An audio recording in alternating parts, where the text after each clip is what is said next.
do the recap. Customary question. Braden?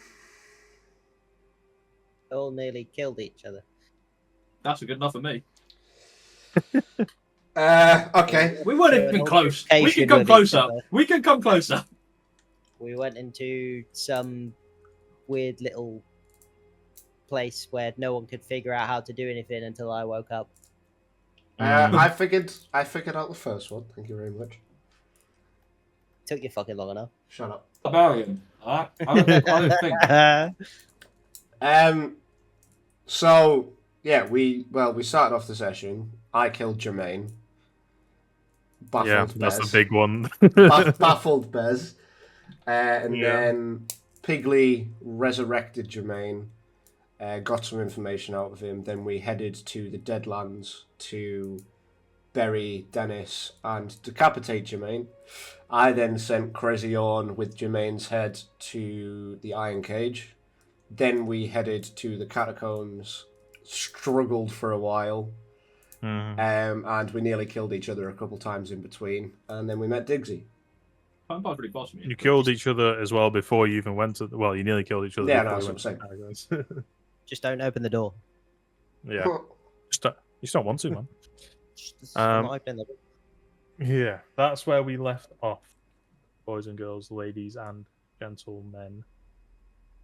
The position that you're in at the moment is the House of Cards obviously had attacked you.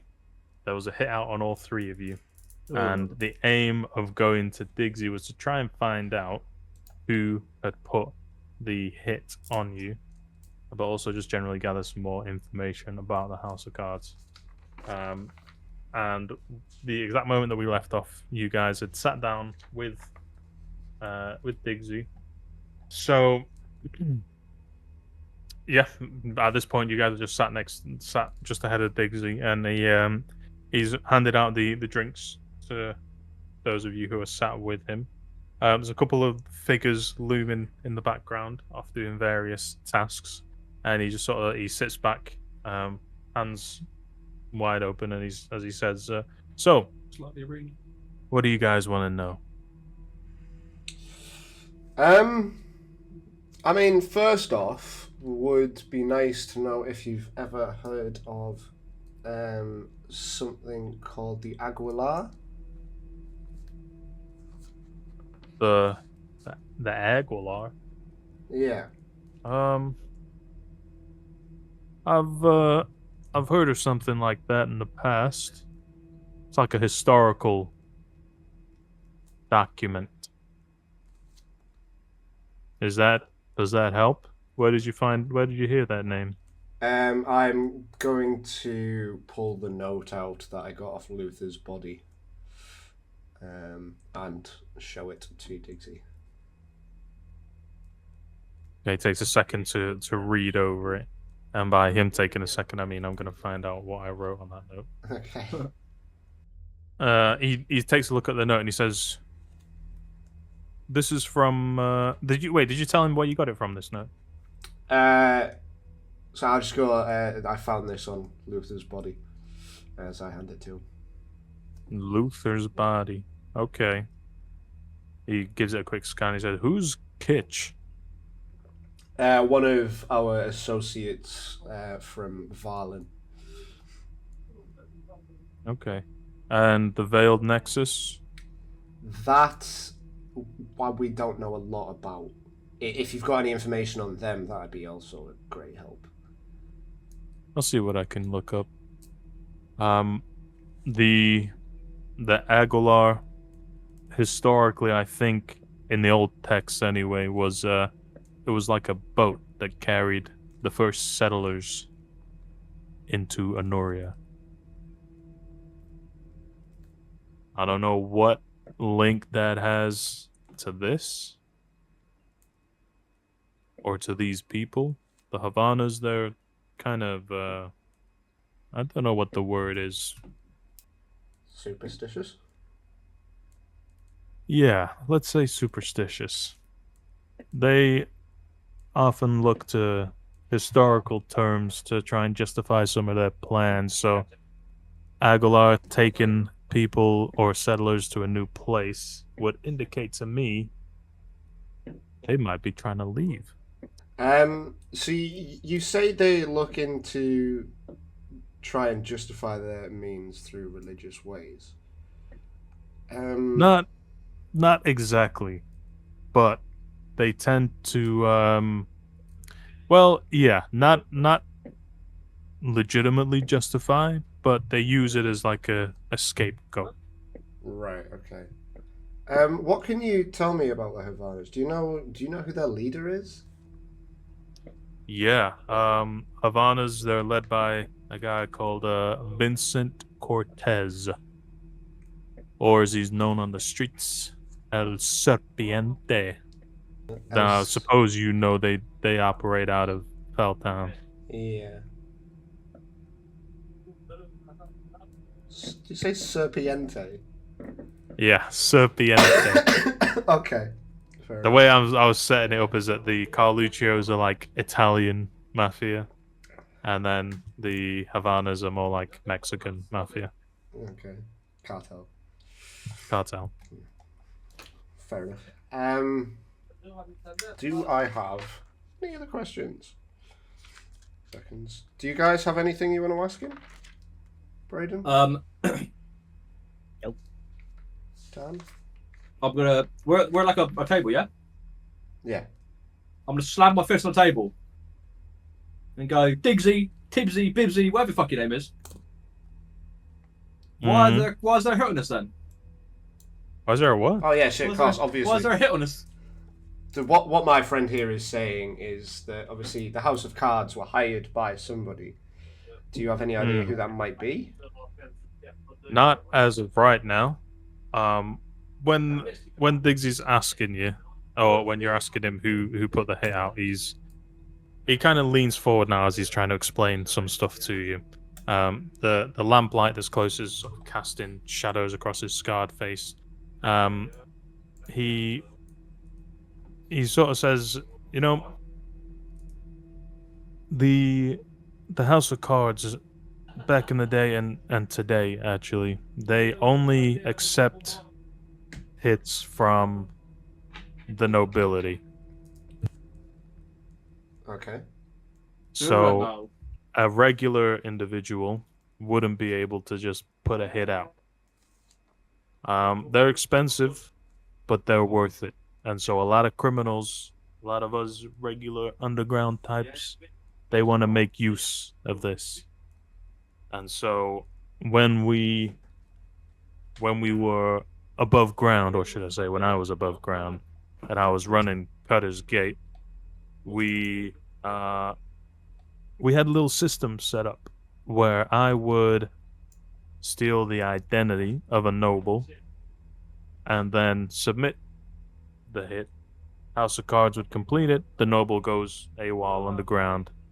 But the criminals get their job done. Whoever it is that they want to kill. Obviously, they pay a little bit extra for the risk, but it's worth it for them and for the services of the House of Cards, as I'm sure you understand. Yeah. Now, that means one of two things. Either there's a noble out there that wants you dead, or somebody's trying to set up a fake identity to try and get a hit out on you. And I maybe got an idea about that. And he sort of stands up and he gestures you guys to follow him through to a secret back room. I'll follow him, I guess. Yeah, so he inside you guys are greeted with a relatively grim sight. Is the cold, decayed body slumped in the corner of, well, I guess you wouldn't know who it is yet because it's kind of dark and obscured. But you can clearly see there's a dead body on the opposite side of the room. And then Diggsy goes to light the lamp on the other side. And as the light comes on, you see the slowly rotting corpse of Bartholomew Aldridge. Good. No, that's Wait. Aldridge, Diggsy says. He says, or at least it was I found it myself a few weeks ago, actually. My boys were Weeks? doing a scouting run into the Deadlands, and we stumbled on this poor bastard, left to rot with a slit throat. And he crouches down near the body, sort of looking back at you, and he says, "Problem is, Aldridge has been strutting around like he owns the city for weeks now. Yeah, we've been Only seeing. he ain't Aldridge. So whoever's prancing out there in those fancy robes is an imposter, a shapeshifter. The nobles ain't got a clue, and that's what I've been trying to find out." Okay. Do you know where? And I'll gesture to Bart, and I'll say, "Do you know where Bartholomew lives?" LDB quickly interrupts Phiskal and goes, "Phiskal, the fuck is that guy?" That's the fat guy who's been giving us all the grief in the palace. Ah, yeah. LDB remembers everything. Just accidentally launched Steam. Rip. Yeah, I'll ask. I'm going to ask Diggsy if he knows where Bartholomew lives, where his house is. Yeah. Well, whoever it is that's replacing him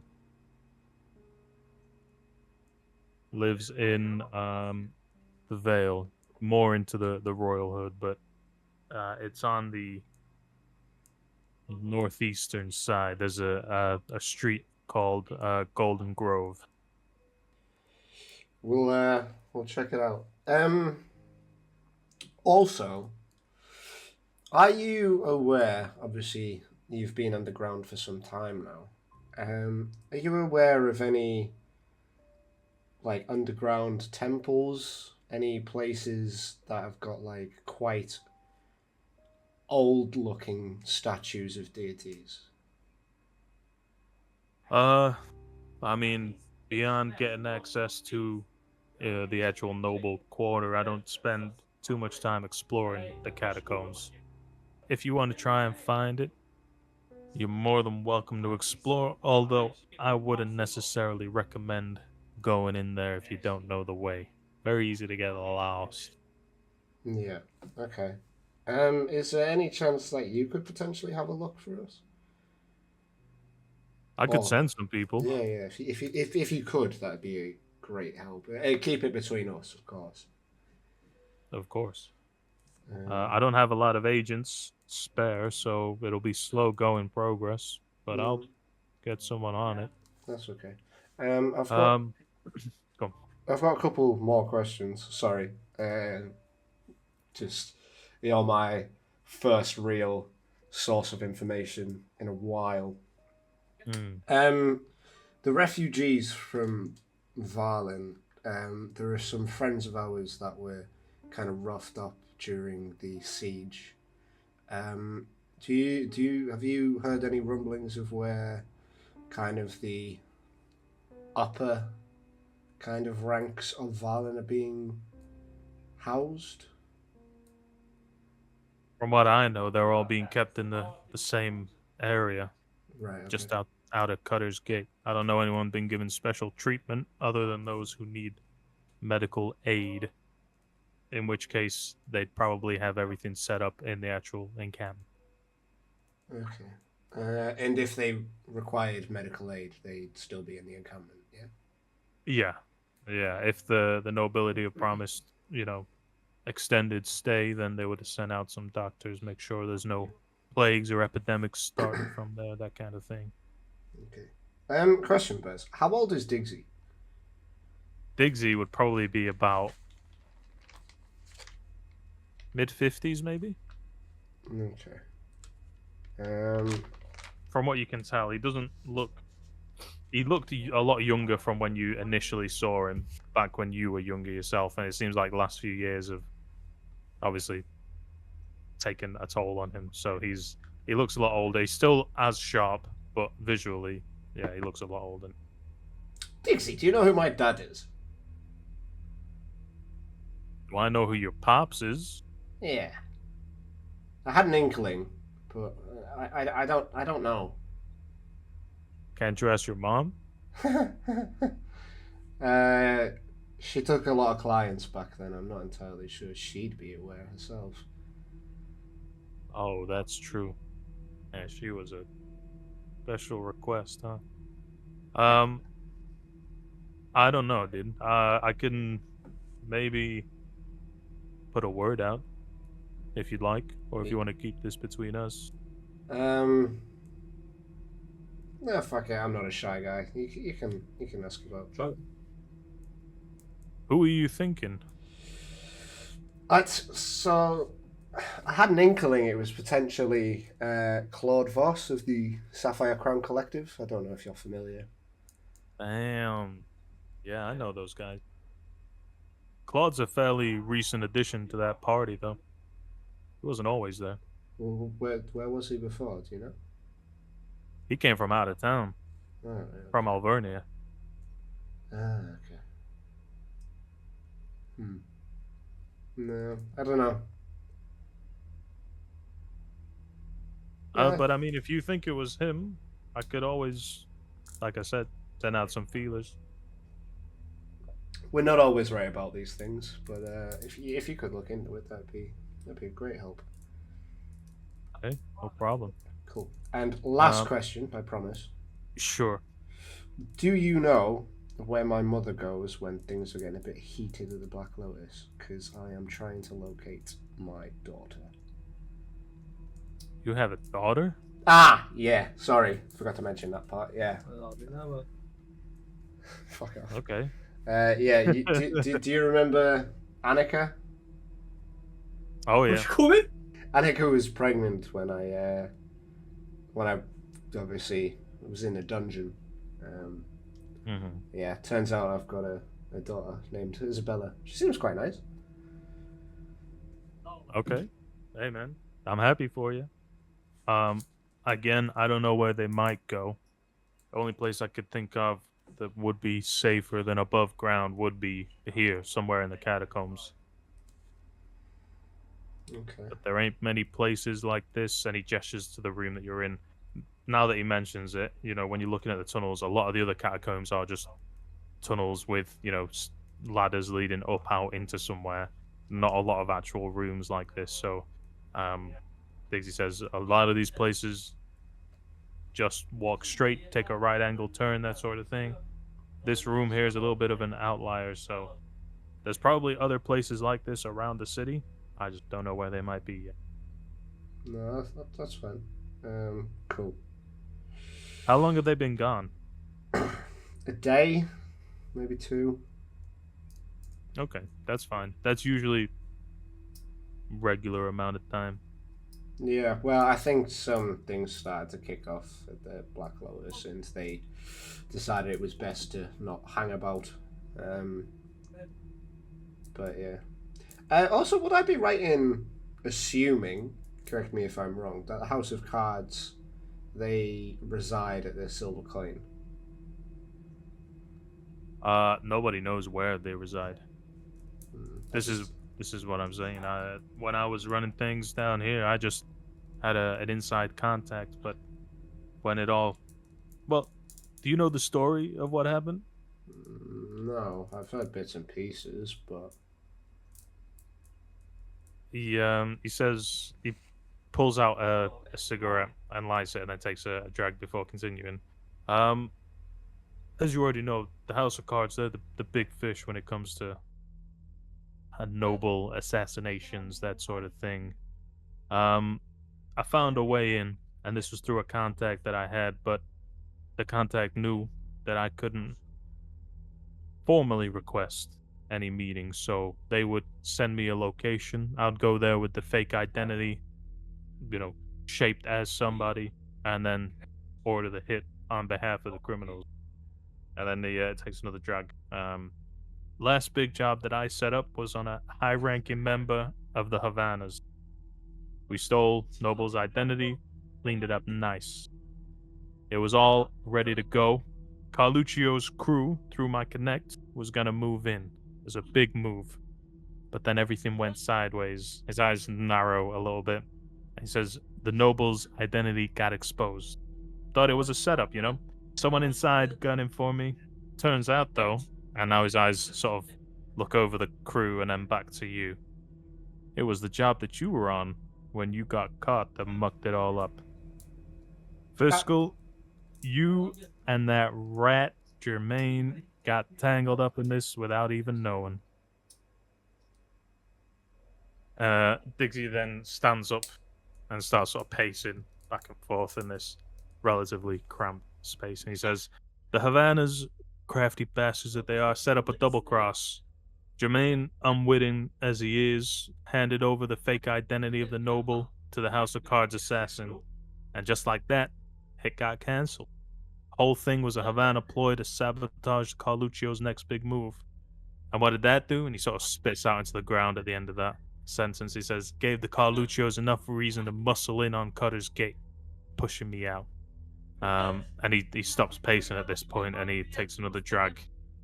I lost everything in one fell swoop.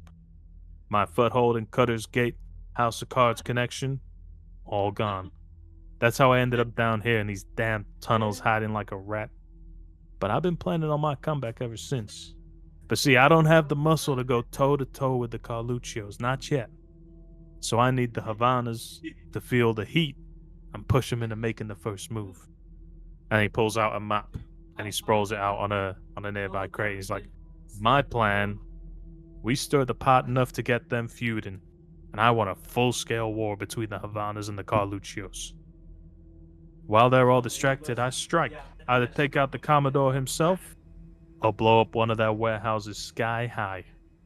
And during the chaos, Cutter's Gate will be mine again. He takes a second, and he sort of, his demeanor softens up a little bit as he looks at you, Phiskal, and says, I'll be honest, I didn't expect you to show up again, alive or not in chains. Thought you'd been taken care of after all these years. Nope. But I want in. However, we take out both Havana and the Carluccios, and we run this city. You watch as his smile gets a lot deeper, and he says, I like the way you think, kid. And as he looks at you, he says that he reaches a hand under the cloak, and you see he says a command word, and you watch as his form starts to shift and twist and morph into that of someone you all recognize, little shopkeeper who ran the hidden inventory. Fuck off! And he says, good heavens, this is one of my covers, if you will. Huh? This tunnel down here, and he watches Augustus, or now that you know him, Diggsy, points his hand down to the tunnel and says, that tunnel down there will take you straight to my shop. Opens up into the back rooms. And then he releases the transformation again and then sort of shakes his head a little bit. He's like, that guy always feels so limey to me. Hey, but anyway. No. Pause. I'm very confused. Why were you spooning my boy? You like what was with all that? Wait, real quick. He was they weren't the same thing. No. Augustus is Diggsy is Augustus. Yeah? They're the same person. He is now, yes. How did you swap? He's got okay. Do you ask him that question in character? I'm gonna okay. LDB's looking. Eyes one of them goes, what the fuck? I'm confused at what I've just seen, and I'm also aroused. He says, one of my boys spotted you cozying up to the shopkeeper a few nights ago. Oopsie. And so we decided this might be the perfect cover. And so we got in, took care of him. Unfortunately, the guy's dead now. I'm sorry to say. Huh? But his disguise is mine. So now I got my finger in that pie. Jesus Christ. So, I'm going to turn back to Diggsy. I'm going to go. How does being Augustus help us? Also, if you're wanting to stir the pot with the Havanas and the Carluccios, my familiar is presently on its way, sending Jermaine's head to the iron cage. Oh shit! You killed Jermaine? Yeah. Man, when did this happen? A couple of hours ago. Early hours That'll this morning. explain why I've not heard yet. Okay. Well, that's good going. I would have liked to kill the fucker myself, but all right, I'll take that. That's no problem. I think if anybody here Augustus, go. Don't worry about it, Says LDB. triumphantly across the table. Don't worry about it, LDB. We're not in a table anymore. Well, wherever we are. Don't worry about it, LDB. Augustus is fine. Right, Are you trying Diggsy? to tell me something has happened that cannot be undone? No, it can be undone at any point. He's fine. You can only see him in the shop, though. That's the only thing. He's a busy man. Oh, you're stuck in the shop. Oh, no, that's fair. That's fair. You know, we just have some Mhm. unfinished business. You know, Oh, okay. he offered me a job too. Oh, so nice. Hopefully, I see him again. You know? Yeah, hopefully. Yeah. Wouldn't hold Some my things breath, I but wanna- hopefully. With that, no. Just out of curiosity, what would you say to him? Okay.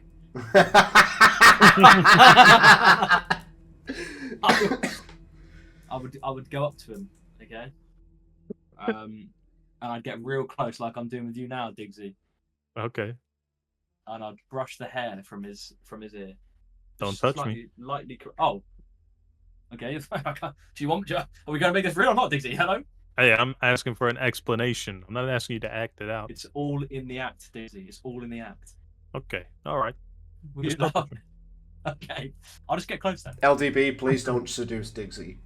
I'm not trying to. If he gets seduced, that's his problem. I'm sexy, okay?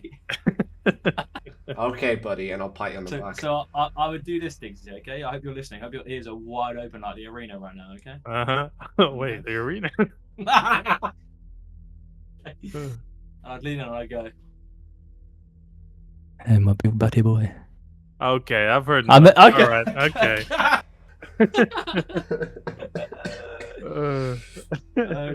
I miss you, baby girl. I'll call you. Oh, man. All right, well, I'm glad I asked about that. I'm not. I did too, Diggsy. It's good I little play bit footsie of with background information, you know? All good to keep my head in the game, part of the plan. Anyway, Yeah.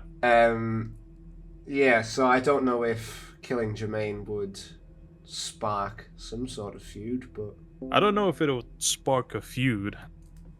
Last I heard, Jermaine was working with the Havanas, so if you've killed him, if anything, that'll just put you in the Carluccio's good books, which may make some things a little bit easier going forward. We don't know yet. it's kind of what I was hoping for. Yeah. Now, my plan is something a little bit different. Now, I do have a way to spark some intrigue. He pulls out another map here. Do we get to see and- these maps, by the way, or is this just... I will send you this next map. Yes. He points his finger at another map that he rolls out, and he's like, "This here is Aldrich Manor. Now, what I'm planning is, now that you guys are in, I want you to get into that banner, stir things up a little bit, cause a scene, make it look like something big's going down.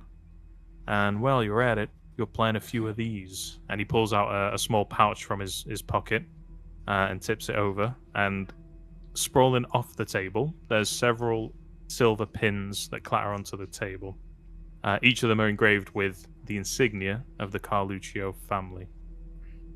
He says, "While you're playing merry hell, drop these somewhere that'll get found. I've got a bit of prepared evidence that makes sure we point the finger at the Havanas." And he grins a little bit. To clarify, Yeah. drop them in a pile or drop them, like, spread out, so, like, one here, one there? I mean, whatever makes sense. Okay. You understand me? We'll make it look like the Carluccios were up to no good. So maybe there's a few guardsmen in that manor that get in your way. You take them out, of course, and then just leave the pins on their bodies. Clear. What we're trying to do is make it look like the Carluccios, maybe they were trying to bump off Aldridge. By morning, the nobles will be eyeing both of the gangs like they're ready to slit each other's throats. Once the Havanas and the Carluccios start ripping into each other, because no one knows who really did this thing, and it's cutting off a lot of business getting rid of the nobles, then that's when the big players, the Commodore and Serpiente, they're going to go underground. And while they're hiding in their rat holes, I'll be making my move. Now, like I said, we're either going to hit them where it hurts and get rid of some warehouse where they're stashing all their goods, or we're going to try and take out the top guys in one fell swoop. But we won't be able to do that. We can't be in two places at the same time, so... I think we can. There's two of us. And I want to make one thing clear. We're doing this. We're partners. We don't work for you. We're on equal standing. He raises his hand and he's like, hey, I've given you a lot of information here. Yeah? Nothing here would indicate that I'm not taking this seriously. No. I'm not saying that you aren't taking it seriously. I just want to make it clear now. We're partners here. He takes another drag of his cigarette, and then he taps some of the ash off it, and then he looks at you in the eyes, and he says, what are you looking to get out of this? Well, Dixie, you've known me for a long time. I think it's fair to say I started fairly low on the food chain, and I think it's time we flip the system. I want to be on top. Cue the dad eyes. I knew it was coming. Yeah. But I had to. Yeah. Okay, no, I can understand that. What I'm asking you is what you want to get out of this. You and me running this town, like I said before.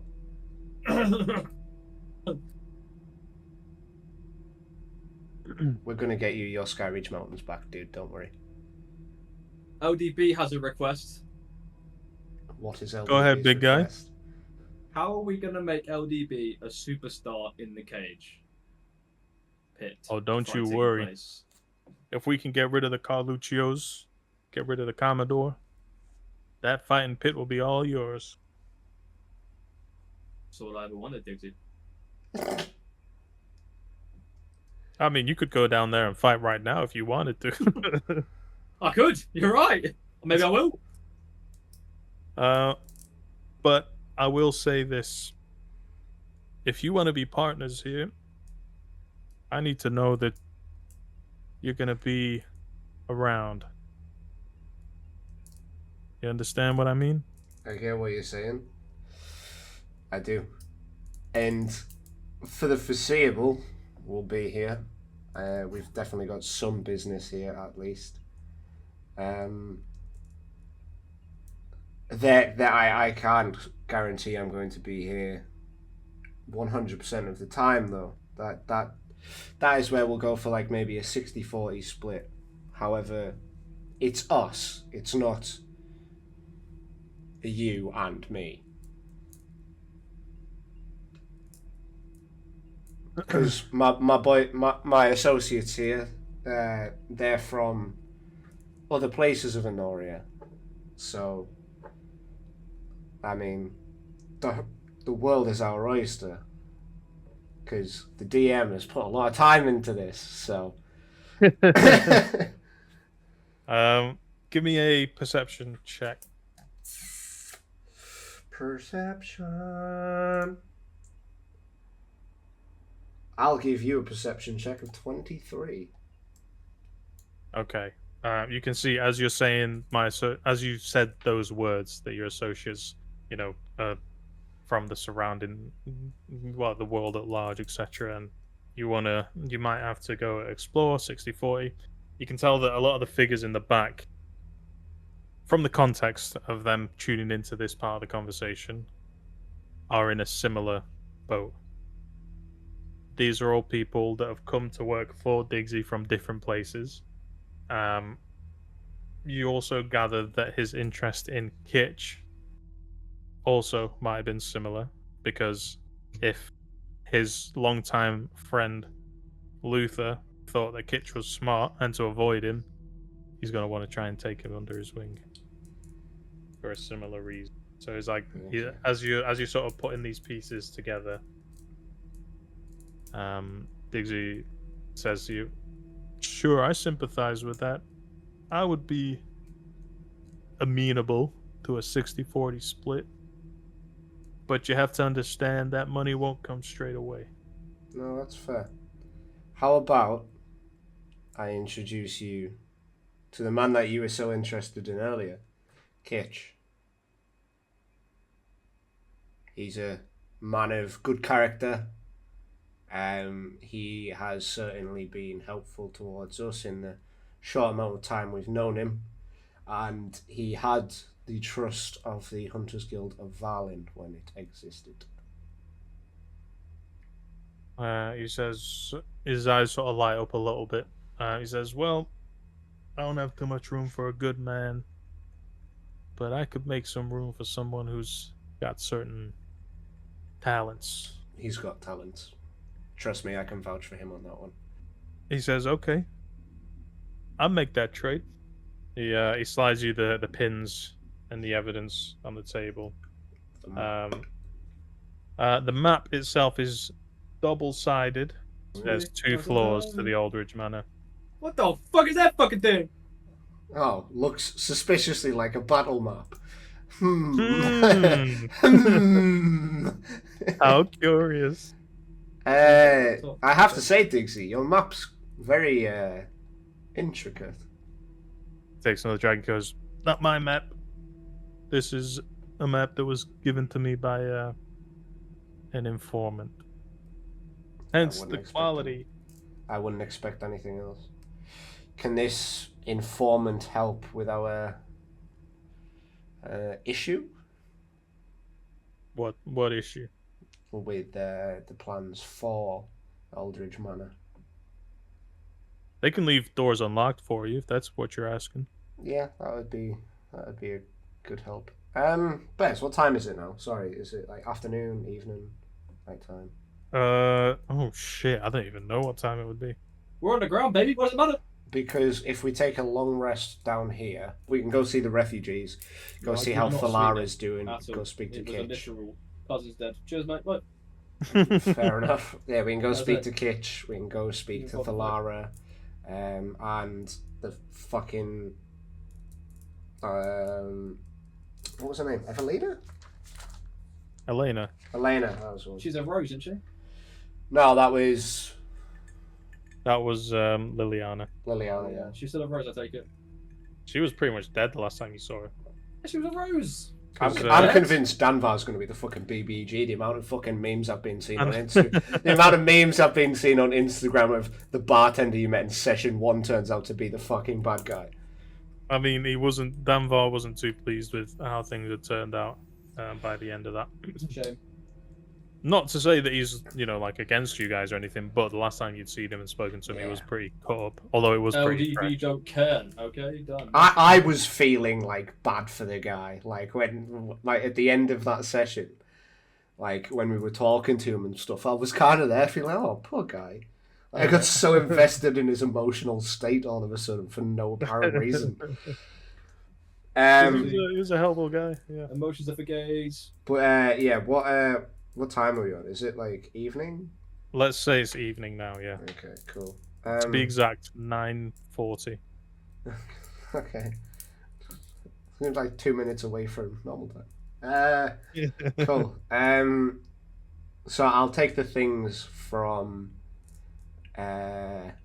Diggsy, and I'm just going to turn to him and go, is there anywhere we can rest up? It's obviously getting down here was a bit of a taxing venture. He sort of leans back on his chair and with one arm gestures behind him and he says, "Anywhere you can find a free bedroll." Cool, thank you. We will head to Aldridge Manor tomorrow night. I want to swing by, catch up with Kitch tomorrow morning. Sounds good. Cool. Have you got anything else for us? Let me check my notes. Digsy, Mm. do you know anything about wraiths? We've had a couple of interactions with the wraiths lately. Wraiths? What kind of wraiths? You know, the big, smoky, spooky kind, look like Death Eaters from Harry Potter. How did they attack you? Well, they went like, and then they were like clawing at us, but like their claws were like long knives. Okay. Well, I mean, they sound like pretty typical wraiths, but are you saying these appeared in cities, not just like out in the woods or anything? So the first time we encountered them was in the Frost Inn at Varlin, and then again they came and attacked us mid-fight against Luther and his House of Cards goons. They attacked Luther as well. Yeah. But they were focused on us. Well, one thing I do know from all my years is that whenever you get attacked by a wraith in a city, one or two things are the cause. Either you just walked into a haunted house with some bad negative energy in there, or there's a powerful magic user summoning these guys against you. They don't appear in many other instances. Unless, like I said, you're out in the forest. Those things happen sometimes. Residual arcane energy, that kind of thing. But to appear in the middle of a city, unprompted, without interacting with anything, yeah, they've been sent for you, dog. I'm going to turn to look at LDB and Pigly. I'm going to go, can Erasmus be behind this? I thought we got rid of him.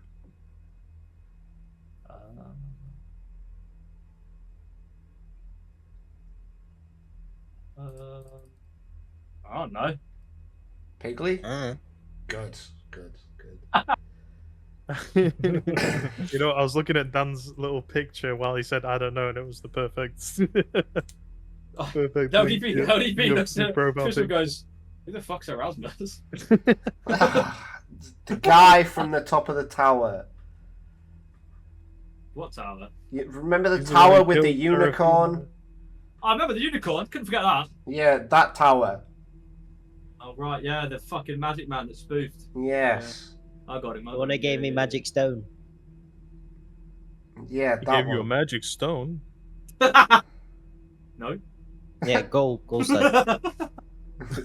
I've got a real issue with my gallbladder these days. It's I a kidney took his- stone. I took his ears, actually, as well. I ripped them off for fun. Yeah, Yeah, That's what I but do, Dizzy, right? I'm an animal. you're wearing them. I'm a bit crazy. yeah, but Sonar. surely it couldn't be Erasmus. Who's Erasmus? Who's Erasmus? Digsy's watching you guys while slowly puffing on his cigar. My mass hurts. What the fuck's that? What's an I'm Erasmus? gonna turn to Diggsy. I'm gonna go. Does it ever feel like you're the only intelligent one in the room sometimes?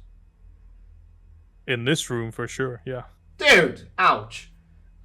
I'll have you know my intelligence is at +4, bitch. I don't know what that means because what the fuck's a stat block? LDB's -1. My intelligence is +2. That's above average, yeah. I've got a +9 on persuasion though. That's Zero. way above average. As you guys That's have what been she sort of mumbling, I wish. That would As be you guys nice. have been That would be mumbling nice. to each other, and Digsy's like, something you want to tell me about? Dizzy. Do you know who Erasmus is? That's what I'm trying to work out. Yeah, same! So, Diggsy, Erasmus was this guy in Varlin. Oh, that guy! His full name, was Erasmus Philiphorn. I turned to Philiphorn. Pigly and I go, what's Varlin? Oh no. I don't know. Okay. Yeah, Diggsy, Erasmus It was a guy from Valin. His full name was Erasmus Philophorn. He had basically become consumed by his want for knowledge and power. He, the reason I asked about the statues for you to look into them, is because it was something that he was after. And my concern, more than anything, is that although we saw him get more or less ejected into a portal in the sky, is that he will come back, and it's not something I would like for the town of Demetrial, city of Demetrial, sorry, because Valin was more or less wiped off the map. Yeah, I've been meaning. It's been a pretty closely kept secret exactly what happened there. None of the nobles know. None of the usual contacts really know what happened there. Just saying, some magician knocked it out of the globe. Magician's a bit of an understatement. I believe, and I can't quite give it a 100% credence, but I'm 99% sure he went by the pseudonym Redmind. I don't know if you've ever heard of that. Redmind? Yeah. Oh, sure. I've heard about Redmind before. Yeah, well, I believe that was him.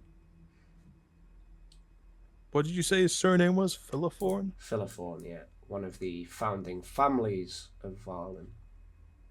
Sure, I've heard that name recently. Recently? Yeah, there was a few trade manifestos coming out of the docks down just, well, by the eastern side of the city. One of my guys picked up. This is a usual thing we do. See if there's anything of interest that's coming in. One of them that was due to leave port in like a week's time had one of the items signed off for something Philophorn. I'll see if I can get that document for you again, but yeah, please. Was that a week from now? Well, the manifesto dated from yesterday, so a week from yesterday. So 6 days. Yeah. That's a point, actually, Bez. I was going to ask you. Yeah. This universe that you've created, yeah? Yeah. What's the weeks, the months? Is it effectively the same kind of calendar time as? Same, yeah, lunar calendar cycle. Yeah, okay. All I would say is each of the months are, just to make it easier, 30 days. Okay, cool. Okay, yeah. No, I did wonder that. Cool.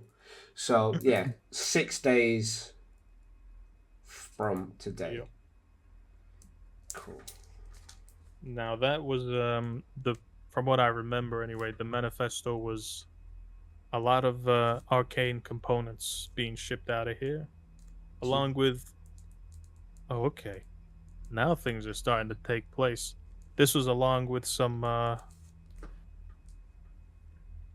items of transportation for the Havanas. One of the curious items in Black Myth Wukong, and there are actually What, so Brayden? many options. How are we hearing Or that through Braden's? I don't know. What's he doing now? Well, Is that? I thought we you're just heard, watching like, Black Myth Wukong videos Something while about we're Black playing Myth Wukong D&D. on the line? Yeah, I always have something on in the background. Okay. It's just weird that we heard that as if it was like a stream and Yeah. not coming Yeah, out. that on just speaker. that just popped up so fucking crystal. It's weird. Yeah. Where was it going? It was heading to Cabo Nakoto. Yeah, if you could find out that as well. Sorry, I know I've given you a big list of stuff. But I think in the overarching narrative, it would be beneficial for all of us if we were to find that stuff. We'll deal with the Aldrich issue tomorrow night. One thing I want to clear up with you. Mhm. As soon as this Aldrich Manor job is done, that's gonna kick everything off. Yeah. It won't even be a few hours before things start getting crazy. So, there's a time limit on the ship if that's important to you, but there's no real time limit on starting this job. Okay. With that in mind, do you reckon you can have the ship information ready by the morning? Yeah, I can get the ship ready for the morning. That's Cool. no problem. Yeah. Well, the information. Does that sound good to you guys? If we long rest, we'll go speak to Kitch and Thalara, check in on them because Thalara was in a bad way last time we left them, and then we'll head to the docks.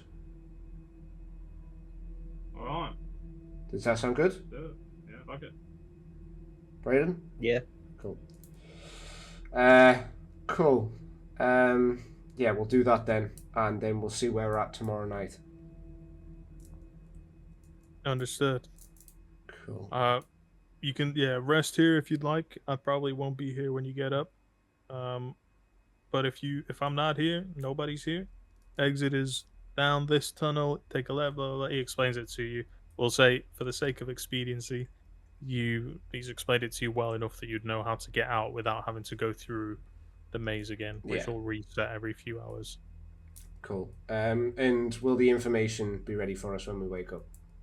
Yes. The only thing I'll say is that if you wanted to exit, the only exit would then be out of Calder's hidden inventory, Augustus's shop.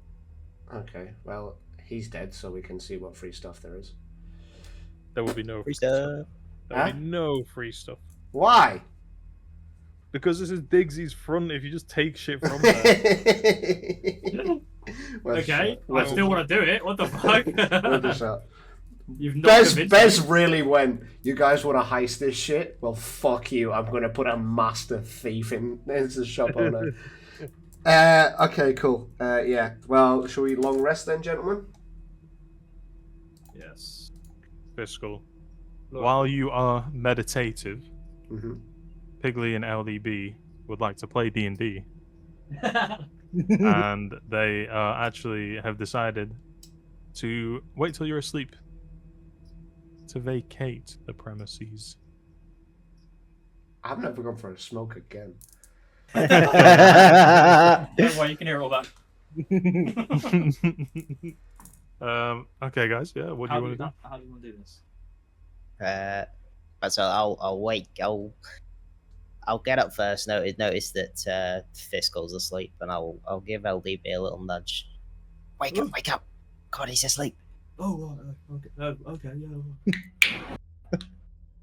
Come What you on, want let's me to go. do? You guys okay, go. go. You were there when Digby gave the instructions, so you know how to get out of the catacombs. So we'll take the exit route, and we'll go off to the graveyard.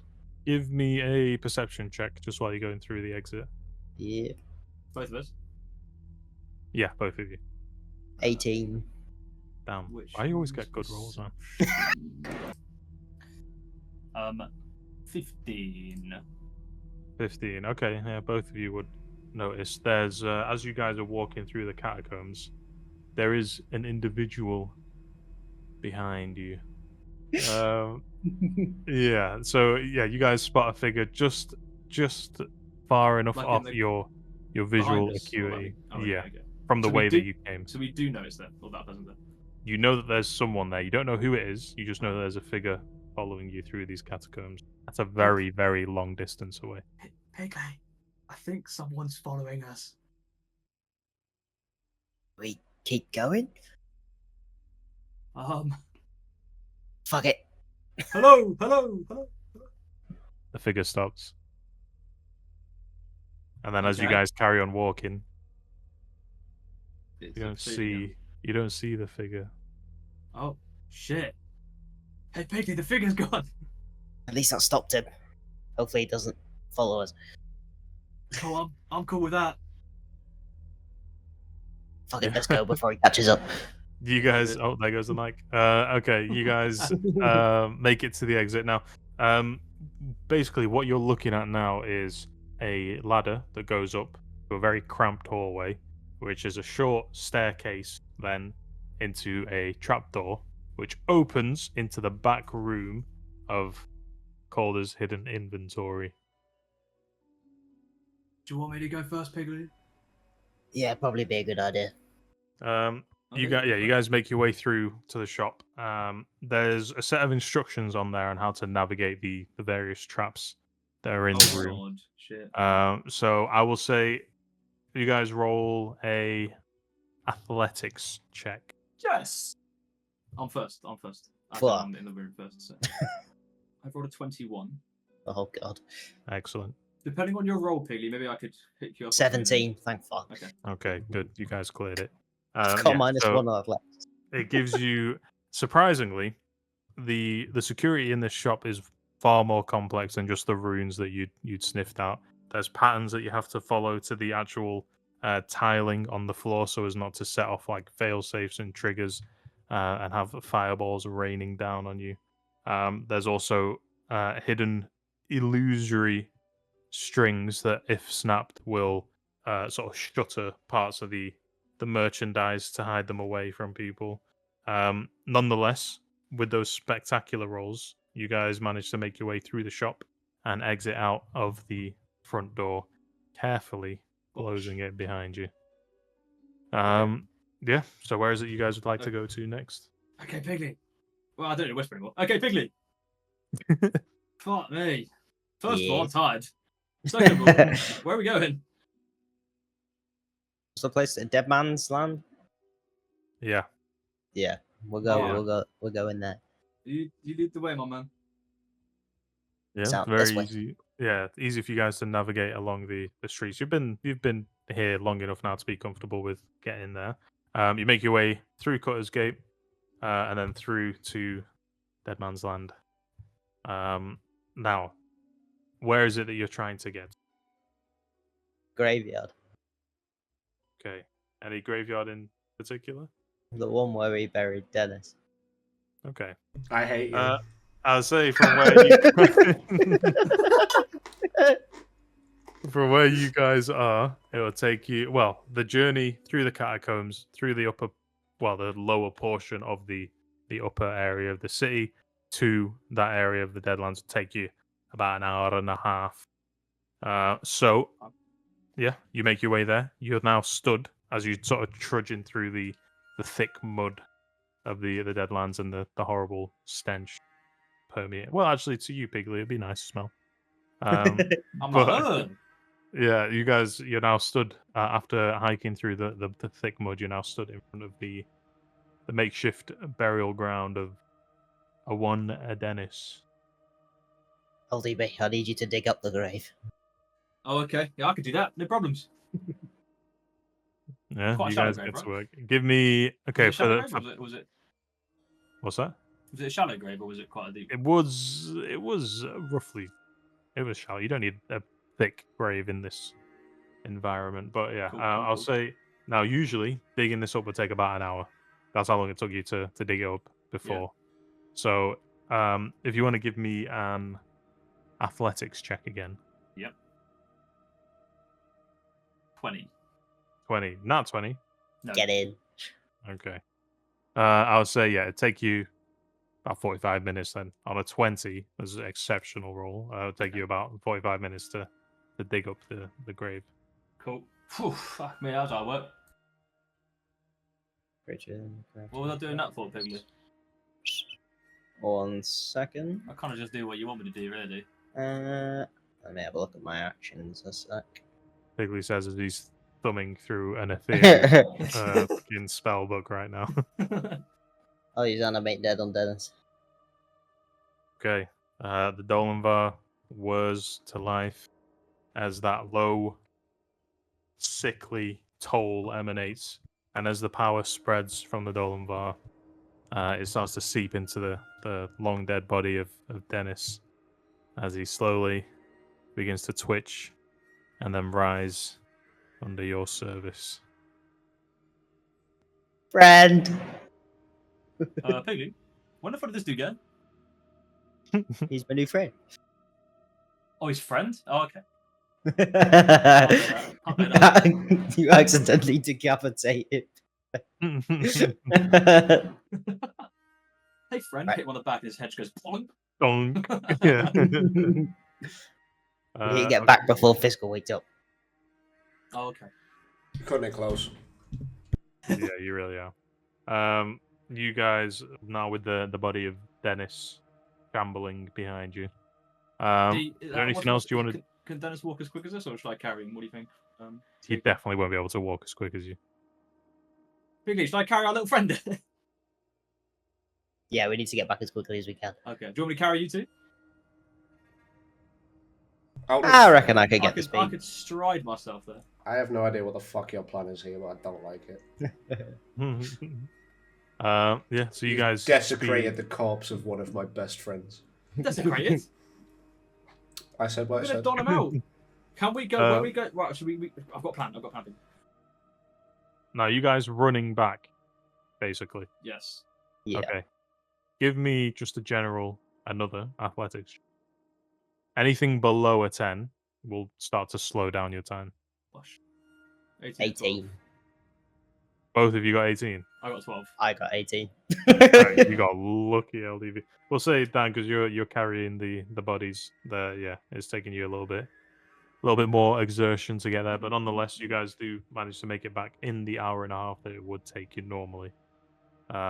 Running full pelt all the way there. Yeah. Navigate back through the catacombs. As you enter down into the tunnels, you get about halfway back, and then you hear a whistle behind you. Okay. The fuck was that? The first thing I'd like to do is I'd like to put what's his name, Dennis down. And okay, so I've realised that people might recognise that he looks a bit funny. Mm-hmm. So I want to put the mask of the eye on him. On him? Okay. Yeah. I want to put it around him so you can't see his face or anything. He's got the mask on. Can I do that? You can do that if you cool? want, yeah. Hey, you can do whatever you like. You can do whatever you like. You take it. You do what you want. Okay, I want to put the mask on him to mask him. Yeah. That's no problem. As you put the mask on just in time, you see that the figure that whistled and approached and was indeed following you earlier is Diggsy himself. And he walked. Oh, thank God it's just you, Diggsy. It's gonna shit out of me, man. Fucking hell. You guys going out for a late night stroll? Yes. Yeah. Having a bit of trouble sleeping. Yeah, we could sleep. See you brought a third man down here with you. Yep. Pretty cool. Hey, guy. fella, what's your name? As he looks towards Dennis and is sort of waving a hand. He's not alive. He's not living. Well, now color my toes and call me a princess. What on earth are you guys doing bringing a dead man down here? It's fine. I have full control over him. Oh, I don't doubt that. That legitimately doesn't answer any questions. But I asked you a question.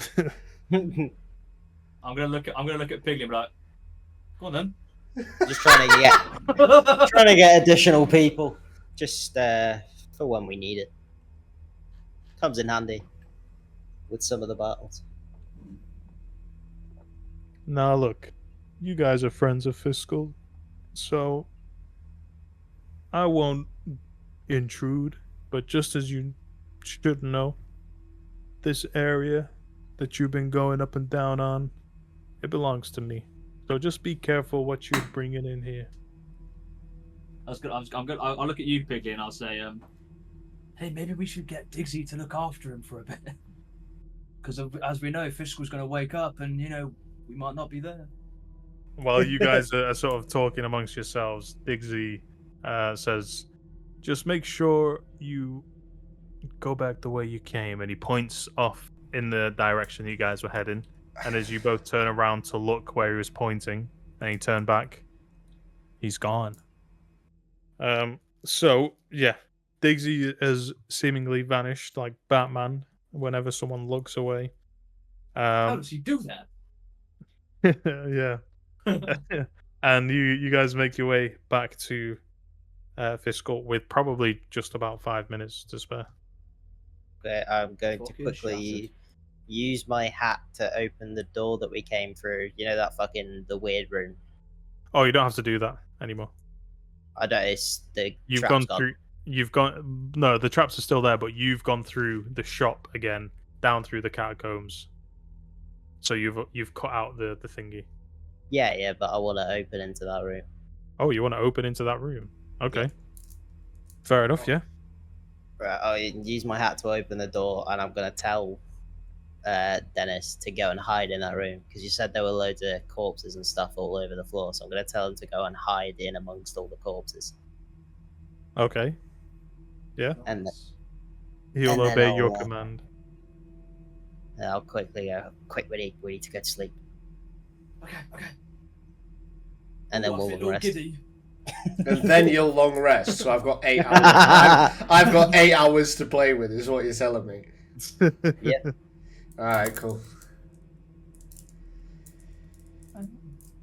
So you guys are long resting now. I'd like to get in the same bed as Phiskal and hold him really tight. I will say what happens there is LDB goes to get into my bed and I wake up. I go, oh, what, mate? Fucking hell. I'm just a bit with it. I couldn't Anyways. sleep. I want to share the bed with you. I thought a bit of brotherly. No, Instantly kill yourself. Yeah. I just needed a spoon, mate. To be honest. Okay. Hold Cool. on, you Any heavy and recommendations? numpty. So you guys are now long resting. Yeah? In your You have Yeah. 7 hours and 55 minutes to play with. Cool. So what is it, about midnight now? Is that right? 1 o'clock? Yeah, about 1 in the morning. Yeah.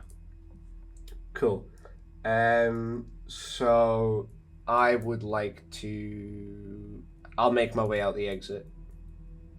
No, sorry. Beforehand, can I spot the dossier anywhere? Yeah, it's just on a table, the table that you were drinking on before, basically. I'll head over to it and I'm going to read it. So Yeah. the manifest reads: ship name Royal Aguilar, commissioned by Frederico Havana. Departure date 1 week from date of signature. Departure port Demetrial, South Harbour. Destination port Cabo Nakato, main dockyard. Manifest content: crates of arcane components 12. Contents: enchanted crystals. Handling instructions: volatile, handle with extreme care. Security protocols: nil. Guard detail: Havana cartel private enforcers aboard. Total crew 15, including 3 majors for arcane security. Escort ships: none. Stealth route charted to avoid detection. Warding spells: low grade cloaking incantations to shield against scrying attempts for the duration of the voyage. Receiving party at Cabo Nakato, blank. Recipient name: Philophorn. Contact: Havana affiliated representative. Verification code: Twilight Ember. Phrase to be exchanged upon delivery. Receiving instructions: full inventory inspection upon arrival. Signed receipt required from Philophorn, confirmed by the magic sigil provided in the sealing scroll. Captain's signature. Date 1 week prior to departure. Cartel mark, and it's a sun, or is that a star? Yeah, it's a star. That's just in place of like the actual cartel mark. So, you could assume there's like a seal there, basically. Mm-hmm. Cool. And that was just for the audio listeners. Cool. Well, I'll make my way out. I'll grab the dossier. I'll make my way out the exit. Can I go hunting for bells for a couple of hours, please? You can do. Say an hour and a half. I'll look about for an hour and a half. By bells, you mean you're looking for I'm Carlin? looking for Carlin. Okay. You don't find Carlin. However, the bell in your satchel bag is shaking or vibrating a little bit. The bell. The whistle, sorry, the whistle. Oh, so the whistle and the satchel both vibrate. Yeah, Okay. yeah. Does it vibrate more when I get anywhere? When I get closer, or No, it's just at a constant low level vibration. is it vibrating more than it was before I was looking for Carlin? Yes. Can I?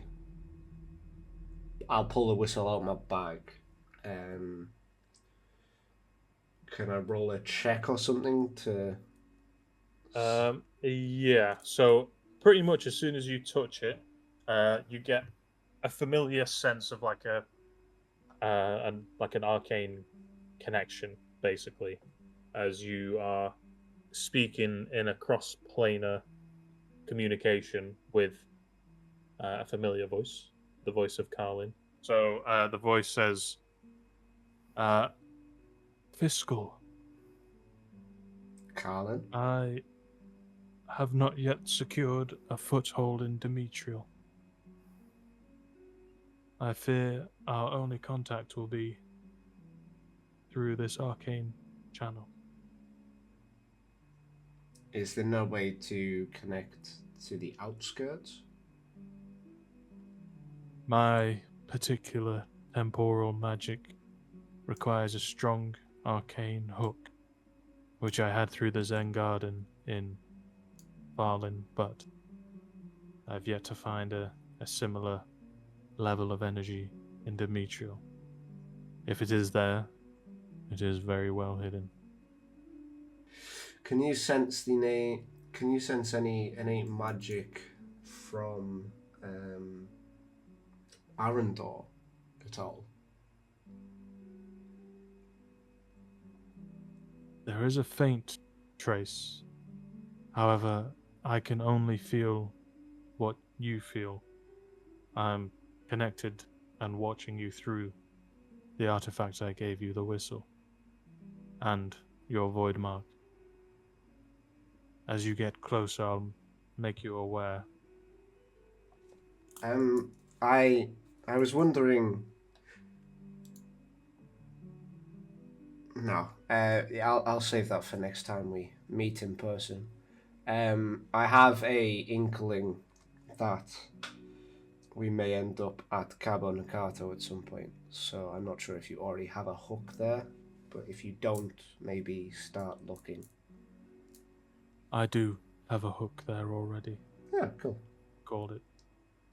Should you find yourself there, simply do as you did in Varlin and then for the chimes. Okay. How are you still close? Well, obviously you're in a different plane, but do you know how Varlin is doing? Well, the last moment I saw Varlin was releasing the refugees. I've seen as much as you have. Okay. No worries. Cool. Well, I'll speak to you again soon, Colin. Please let me know if I get any closer to the magic of Arendor. I will. And remember, I am always watching. Yes, Daddy. What? Cool. Excuse me? With that, I will put the whistle back in my satchel. The communication link breaks as soon as you let go of it. Yeah, and I will summon back Crezion as a hawk. Boom. Did you manage to drop the head at the iron cage? Mm-hmm. They didn't look too happy, but I dropped it off. Well, you told me, right in front of the guy. Oh, God. Did he say anything while you were there? Yeah, they tried to shoot me. Oh, good. But I flew off. It looked like they were reading the note as I was flying away, so I don't think anything bad happened. I couldn't see. And then you summoned me. Okay. Do me a favor. Yeah. Fly towards the docks. Okay, I don't know where that is. head east, and I will point east, Easterly. and it's where the boats are. Okay, I can do that. Um, What's going are, on? are we assuming that boats here are like boats in our world, where they write the names on the side of them? Yes. Well, some would do. You got various sort of schooners and sloops that wouldn't have their names written on, but something as important as a royal sort of trade ship like the Royal Aguilar would definitely have it written on the back. Okay, cool. Yeah, go try find a boat called the Royal Aguilar. Okay. And Want me to tell you when I find it? yes. Watch it. Yeah. Okay. I can do that. I'll summon you back in a couple of hours. Roger, Roger. Let me know.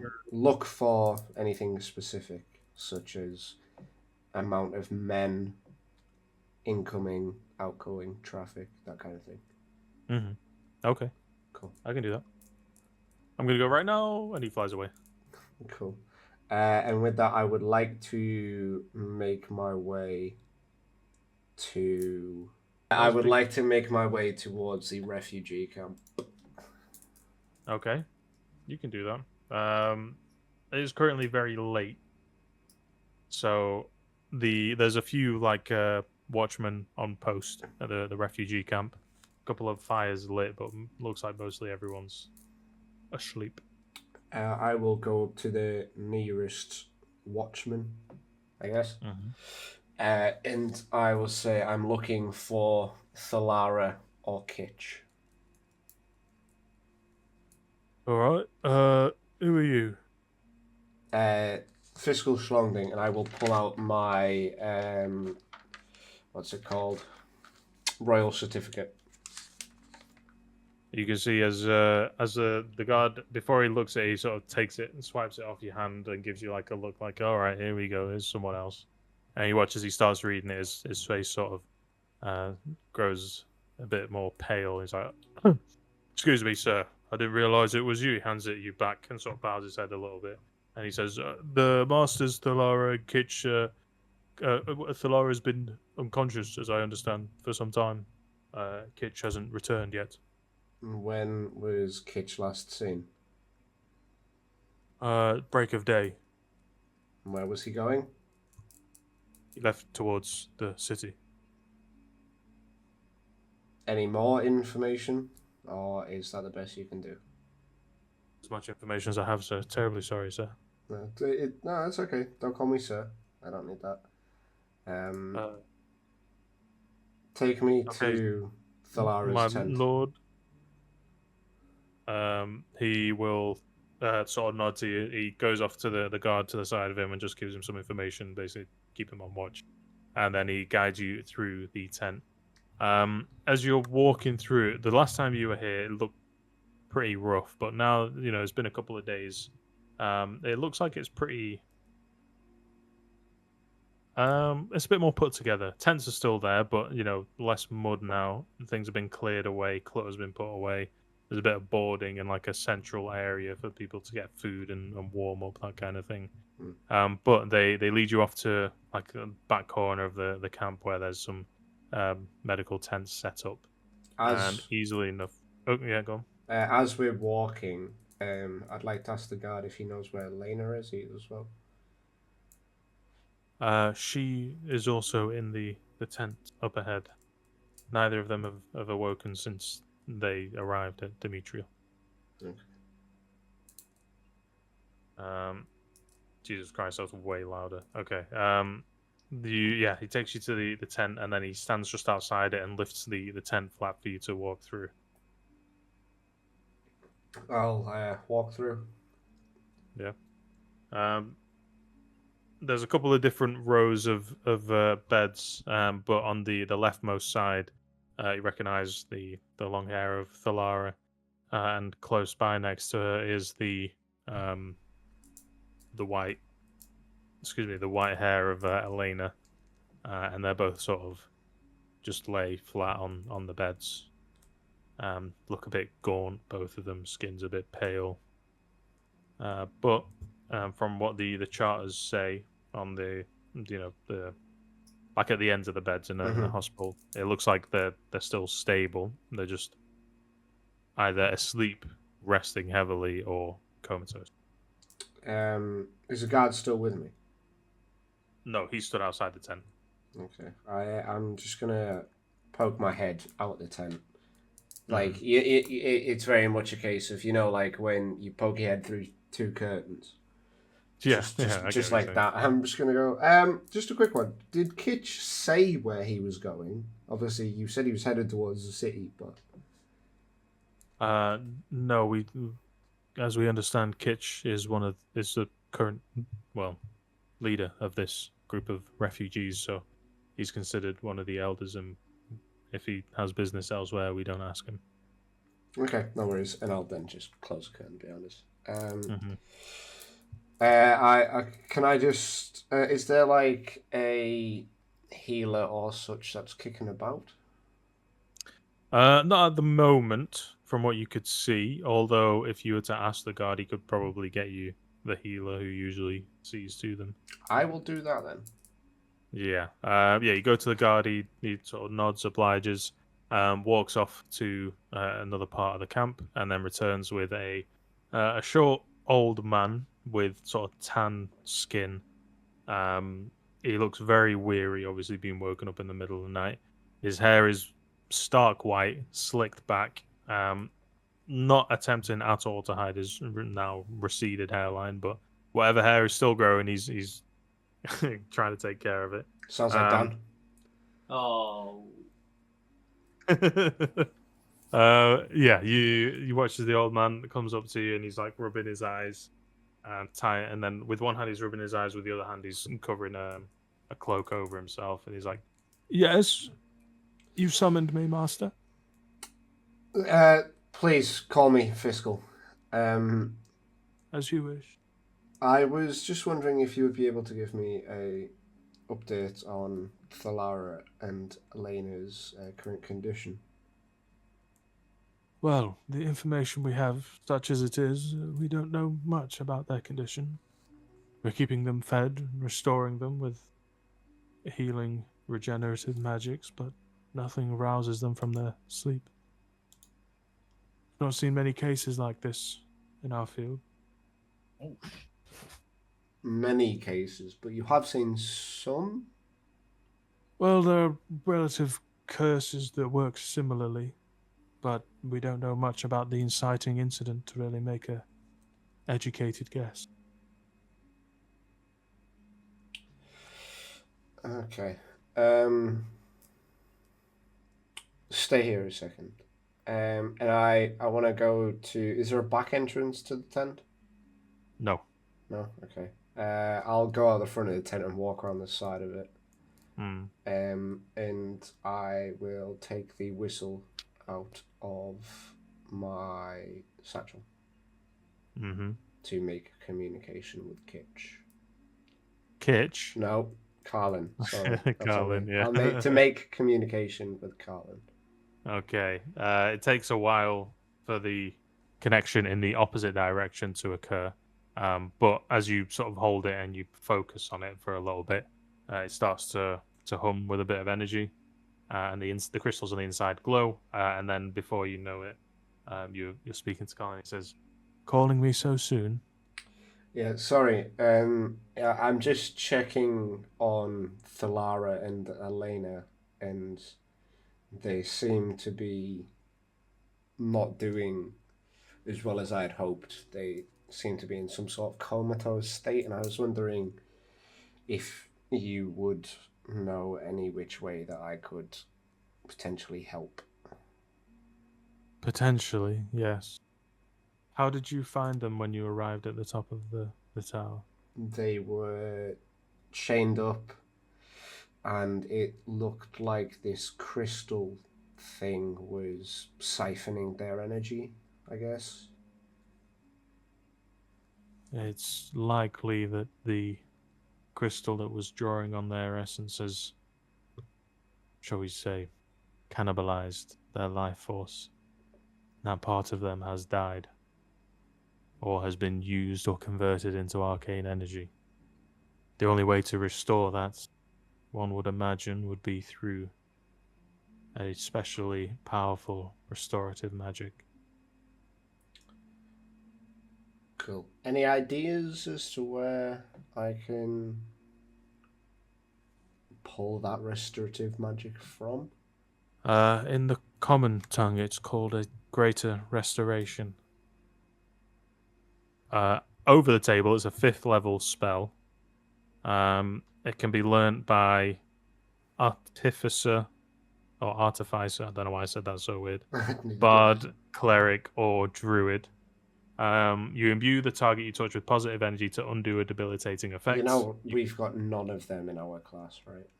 Yeah. But this is the spell that you would need, so not necessarily that you would need that class, but maybe like a spell scroll or something like that. Okay. But yeah, Carlin explains to you that you would need a greater restorative magic to remove the general malaise that's causing them to be comatose, and also to rejuvenate them to their regular level of energy. Okay. They can still be sustained as they are, Carlin says to you, through regular magic, but nothing will lift them from their slumber until after. Cool. Okay. Thank you for your help, Carlin. I appreciate it. I will let you get back to whatever it is you were doing.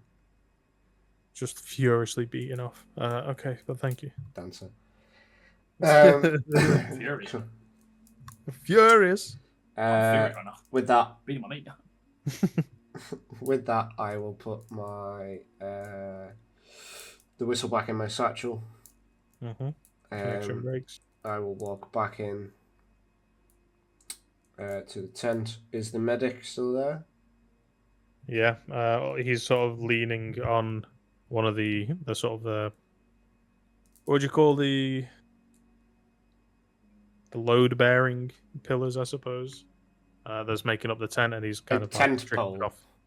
Yeah, that's the one. Yeah, but it's like it's a bigger tent, so I guess it's still a tent pole. Big Anyway, temple. yeah, big one. My big tent pole, the academic word for it. He's leaning against one of them, sort of almost falling asleep again, stood up. I will turn to the healer and I will ask him if he knows any clerics or any very high level healers in the city. Yes.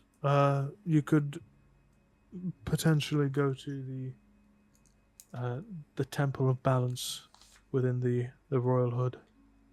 They are the only ones who really have the sway or the magic potential to wield such powerful abilities. Unfortunately, they're quite in need these days, which is why they're usually such a long wait. Have you asked for them already? Oh yes, we are on the waiting list. I fear it'll be several months, maybe even a year before they get round to us. Okay. Because they're stable, you see, it's non-urgent. Okay. I'll see what I can do. With that, I will head out of the tent to the guard, Mm-hmm. and I will and I will say, find me some parchment and a quill. Right, you are Phiskal, and he runs off. Comes back after a few minutes with a dirty piece of parchment and quill and some ink. Cool. Turn around. Of course, immediately knowing what you want to do, he turns around and sort of leans over a little bit. Cool. I'll start writing out a note to Kitch, just saying, looking for you, have a friend who really wants to meet you. meet at Calder's hidden inventory at midnight no, because that's too specific. Meet at Calder's hidden inventory. Shopkeeper knows. Phiskal. Excellent. You finish writing the note. Yeah. The guard turns around as you sort of finish writing, basically. He says, would you like me to deliver this anyway? When Kitch returns, hand it to him. Nobody else. You read it, you'll be the one in trouble here, not me. He genuinely starts looking a little bit nervous, and as you hand him the note, he's handling it as if it's made of very fine glass, trying not to crumple. He's like, understood, sir. Phiskal, sorry. Good. How long have I been out since they went to sleep? Since they went to sleep, I'd probably say you journey down about half an hour, talking, having a look. Probably about 2 hours altogether. Okay. Is the casino open? Casino would be open, yeah. Can I'll make the journey to the casino. Yeah. But because I can't be asked to do it on foot, I'm going to see if the guard can procure me a horse. He could definitely procure you a horse. It might take a bit of time at this time of night to find you one, though. Okay. Would it be quicker to go on foot? It would take you from where you are now probably about 3 hours on foot, and half as quick on horseback. But it would take him like about an hour to run off and find you a horse. For the sake of half an hour, it's not worth it. I'll just go on foot. I'll go on foot. You've made your way into the silver coin, or just on the exterior of it. It's looking quite busy. The people that are lining up on the outside are obviously they're nobles, so you're seeing people wearing very nice, decadent dresses and suits. The women have got those big fur scarves on and tiny little hats with a bit of netting over it as they're sort of talking and laughing amongst themselves in a very posh manner. There's a couple of bouncers at the front, just making sure that people are getting in and out safely, not necessarily stopping anyone from getting in. But there's a lot of glowstone, shall we say, being used to light the effects on the outside that just say silver coin, and then there's broomstone underneath that's sort of making the actual large, genuinely silver coin hover just behind the words and rotate slowly. And the outside of the casino is rather large, and you can hear it from a couple of streets before you enter in, because it's quite a busy and popular place. Nonetheless, you walk up to the front door, or the queue, shall we say. Are you looking to wait in line, or do you want to skip it? I would like to try and skip it, if possible. Yeah, you walk up to the bodyguard, who comes up to you. He's wearing very fine leathers, by the way he's carrying himself, you can tell he's here for a reason. And he walks up to you, and he says, "Excuse me, sir. You gotta wait in line if you want to get through." Now, legitimate question. Would presenting my royal certificate help me in this situation? It absolutely would. Cool. I'll pull out the royal certificate and go, do I actually, though? You watch as he looks over the certificate and then gives you a small smile, and he says, "Apologies, sir. I didn't realize you were here on business. Of course, enter." Cool. And he gestures for you to open in. I make my way in.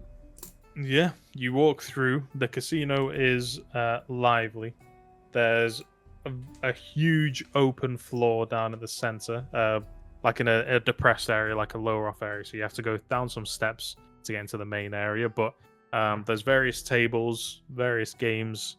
There's a very fine dining area off to your left-hand side, and that's got waiters constantly walking in and out, people leaving, entering.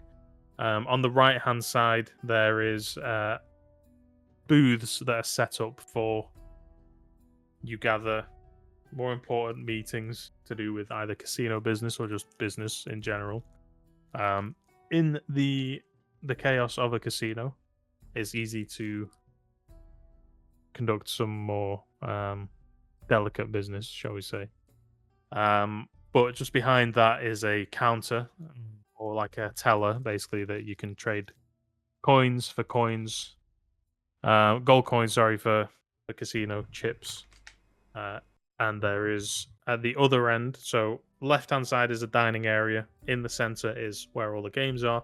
On the right-hand side is like a meeting area.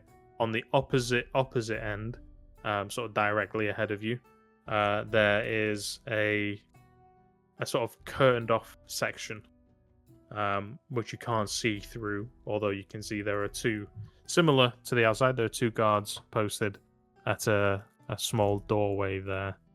But there's a lot, you can just see sort of shadows cast from the opposite end, as there's a lot of draped curtains and drapery that hangs down with different kinds of filigree on there. But that's the general layout of the casino.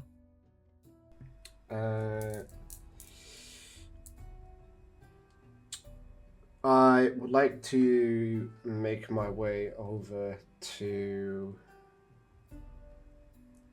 the bar.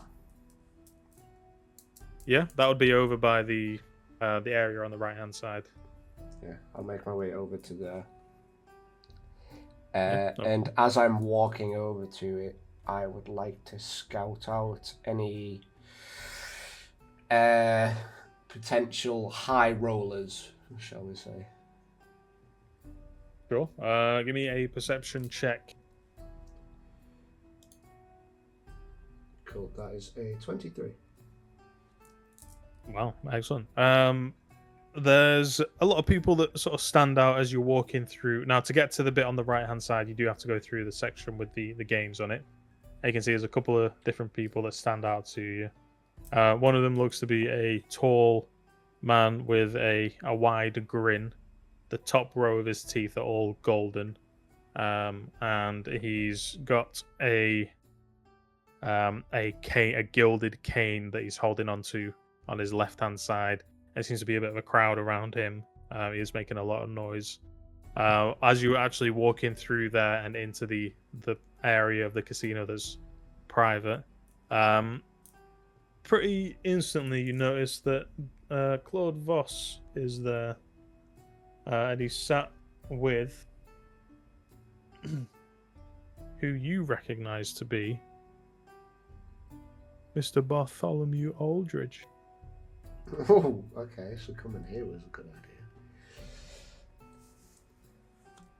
But nonetheless, you make your way through. Doesn't seem to be many other people that you recognize. Obviously, this area seems like there's a lot of important people. But the thing you're here for at the moment is the bar, and no one else you really recognize jumps out to you. Cool. Primarily because you're just seeing Claude Voss and Aldridge talking to each other. Yeah. Can I grab a glass of... I'll turn to the bar staff. I'll go... Morning. How's it going? Not too bad, sir. You can see a gentleman turns around. He's got very short, cropped hair. He looks to be a half-elf, as yourself. And he's wearing waistcoat, white jacket. And he turns around to you and he goes, "Not too bad, sir. How can I help you tonight?" I'll speak in Elvish, and I will say, could I please get a glass of Selenium? And what can you tell me about these two gentlemen over there? And I'll point to Bart and Claude. He replies to you in Elvish and says, "For the price of a single bottle of Selenium, not much." What's it gonna cost? I say in Elvish. People are thirsty these days. About 4 bottles should cover it. How much? It's going to be about 10 gold. I place 12 gold on the counter to pay for Ooh. the bottle and Yeah. 4 bottles. So what's that? 12 gold, 5 silver. We'll round it up. We'll round it just to 12 gold. Cool. I place the 12 gold in front of him. Excellent. He takes the gold. He sort of scoops it up with one hand under the desk. You hear the waiter reach back for a decanter of the Selunian, and he pours it into a glass for you. And then as he hands it back to you, he says, "They've been here for some time. Other people have come and gone. Those have been the only ones that have remained in Elvish." Have you heard anything about what they're talking about? Not from here, I'm afraid not. Although he's been meeting with a lot of financiers. He, Claude or Bartholomew? The Lord Aldrich, yes. Okay.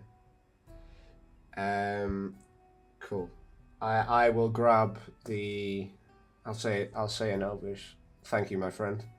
I will grab the decanter and glass, and I'm just going to make my way over towards them. I'll do that thing kind of like, you know, where you walk past somebody, and then you go, Bartholomew, Claude,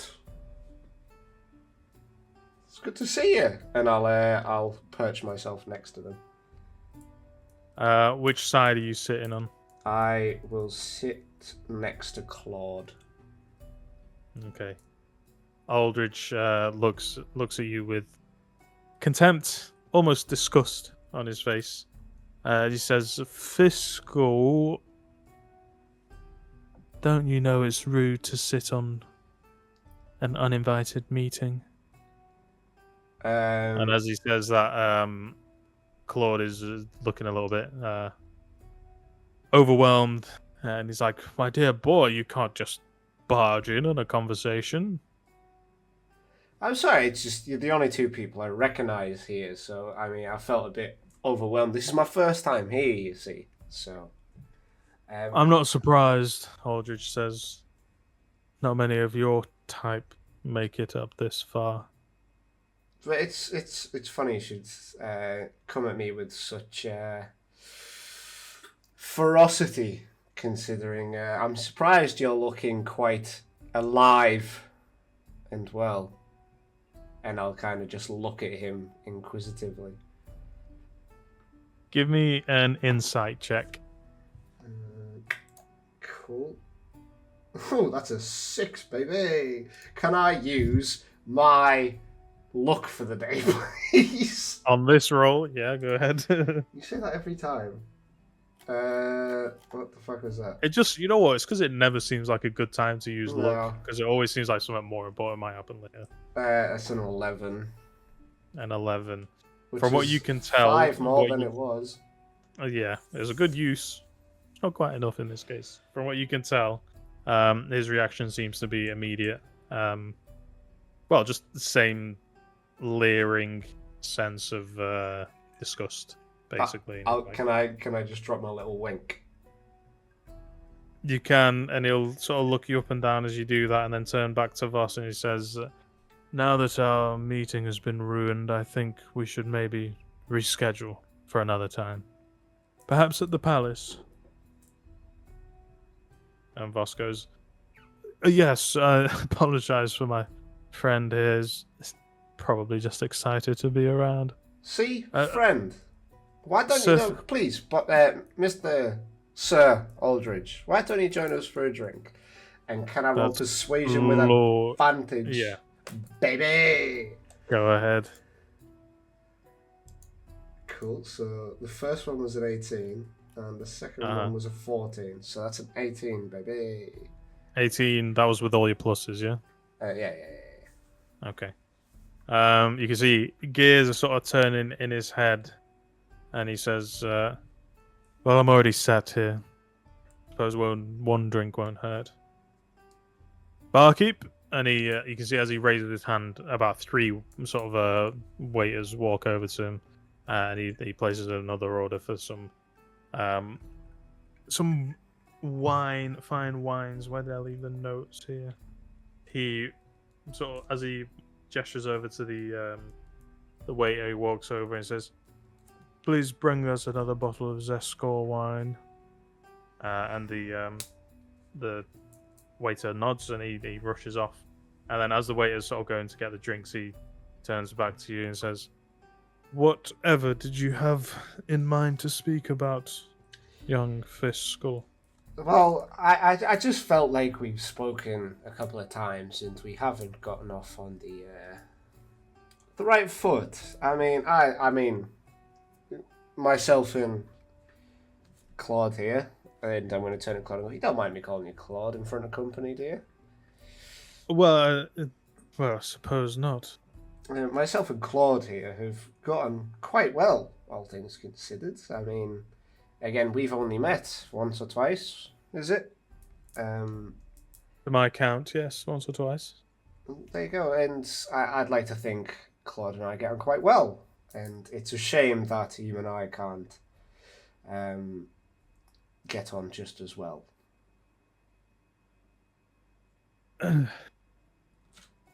Mr. Phiskal, you must know I'm not in the job of getting on well with people. I'm in the job of keeping this city financially stable. You'll forgive me if I don't extend gratitude at your every passing. No, and I don't expect that. Obviously, you have a job to do. I completely understand that. I just mean to have a comfortable working relationship, Lord Aldridge. Nothing more, nothing less. But I mean, the level of disdain in which you present in my general direction and that of my associates who are currently resting, it feels personal to some extent. Well, if it feels personal, he says as he takes a drink of his wine, it's most likely your own internalization. Can I roll some sort of check to see if that is in fact the case? You can roll insight, yeah, to see if there's. Well, what are you trying to discern here? Oh, cool. I'm glad you asked that after I rolled it because that was a bad roll. I'm trying to discern whether or not it is my perception of the matter or whether or not he is genuinely harboring some ill intent towards me.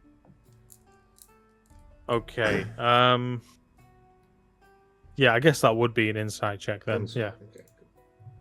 Okay, cool. How is that also a nat 1? Crazy. Fucking RNG. As he's sort of speaking to you, he's pretty much maintained a consistent level of contempt for you. There's no real give in his expressions or his intonations or anything like that. You're used to reading people, and this guy just seems consistently a dickhead. You gather he's probably just like that with everyone who isn't in a position above him. Okay. Lord Aldridge, at the end of the day, you might not like me, and that's fair enough. However, my friends and I are somewhat of a ragtag group of rising stars, and I'll give a little nudge to Claude. And I think His Highness the King is, he's given us his blessing as such, if you were to call it that. And I don't see why you can't at least do the same. What would you expect of me, Phiskal? That I should welcome you into my home? Marry you off to my daughter? Call you my son? Do you have a daughter that I am unaware of? It's a figure of speech. Well, no, I mean, if you had a daughter, if she was as handsome as you, I would understand. Can I roll persuasion? What are you persuading him? Persuading him to try and like me a little bit. I mean, you could roll for it. Yeah. Don't see why not. Cool, that's an 11. And that is, without getting a crit fail, that is the lowest roll I can get. That's actually pretty impressive. um, as you say that, he kind of gives you a flat stare before sort of lightly rolling his eyes, and he says, "Well, it's been a terrific night, and I've enjoyed the company. I fear I must leave. So please enjoy the wine, enjoy the ambience, and try not to bother me again." I'm just gonna go. Enjoy your night, Lord Aldridge. Sleep like you're dead. And give him a little wink. He looks over at Claude pretty intensely, as if to say, "Why the fuck do you know this guy?" And then he sort of shuffles off and then walks away and puts down about 50 gold on the table for the bar staff. Cool. I'm gonna summon Crezion as a spider. And I'm gonna telepathically go, follow him. Okay. Big guy. Yeah. Attach onto him, see what he does. Don't get caught. Yee! He says as he jumps off the table and disappears into the crowd. Cool.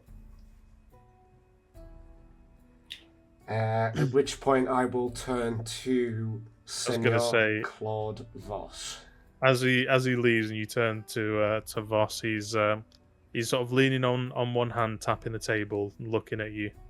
And he says, "My dear boy, I've been waiting weeks for that meeting." I mean, a bad timing on your part, I guess. No. In all seriousness, I do apologise. I didn't think I would be interrupting something quite so serious. Sometimes it slips my mind how little Bartholomew cares for me.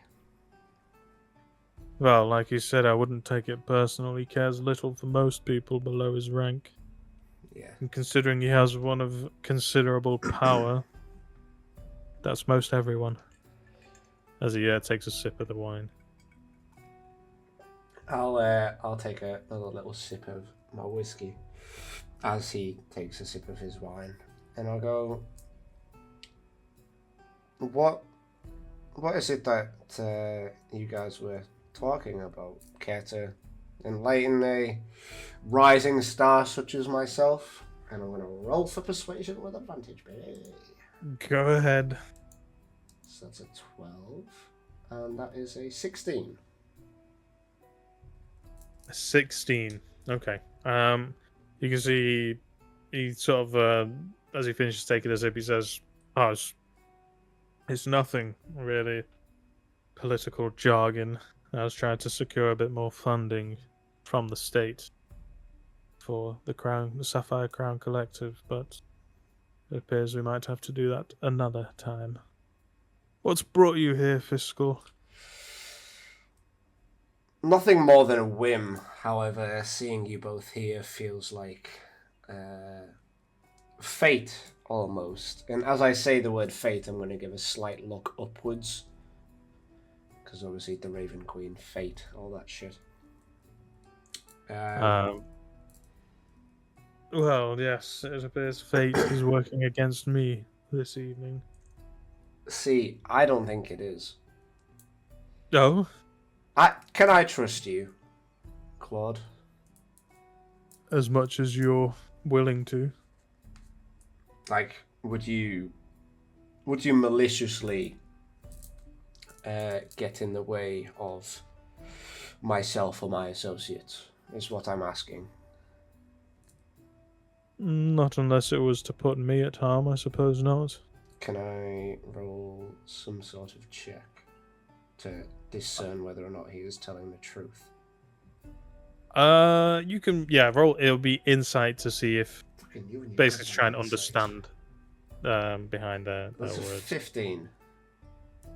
A 15.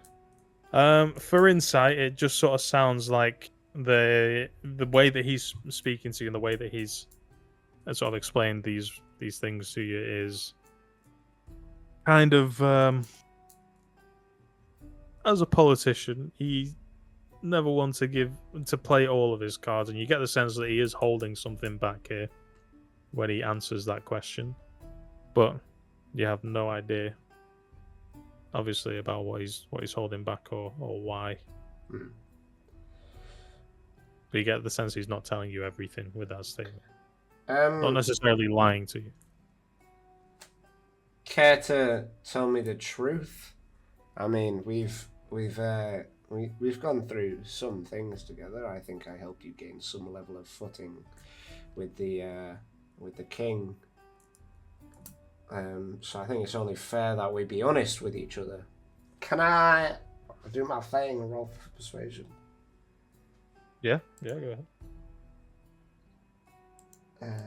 So that is... How is that the same result either way? That's a 12. What's happening with my rolls, bro? I don't know, it sounds like Fiskal's a bit flummoxed right now. It's the whiskey. But the boss is like, well, to be quite honest with you, there's people who have been closer to me for a long time, and if it meant me getting a leg up, I wouldn't hesitate to... Well, I wouldn't get them killed, but certainly potentially sabotage their political careers. Most certainly not their personal lives, though, you understand. Claude, I'm not trying to harm your political endeavours in any which way. If anything, I'm trying to save them. Getting in bed with Claude... no, you are Claude. Getting in bed with Bart Aldridge at this moment in time will not do you any favours. And I'm going to then whisper in his ear, I have seen Bart Aldridge, and he is dead. Who you were speaking to is not Bartholomew Aldridge. You watch as the words leave your lips. He's got a definite look of disbelief on him. But also he's carefully scanning the area around. And he says... He sort of downs the rest of his wine in one go, and he says, I feel like this is a conversation we should have elsewhere. Meet me back at my manor sometime tomorrow. Any preference? Afternoon. Okay. I'll see you there. He gestures for you to move out of the way so he can leave. Can he not go around the other side?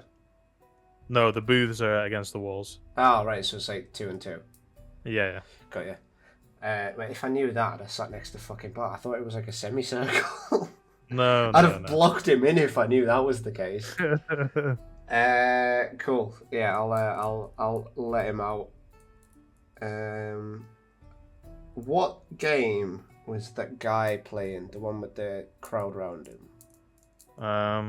Just before that, as Voss goes to leave, he puts his coat on, and he says, I hope for your sake you're lying, Phiskal, because this won't be good for the party, not for certain.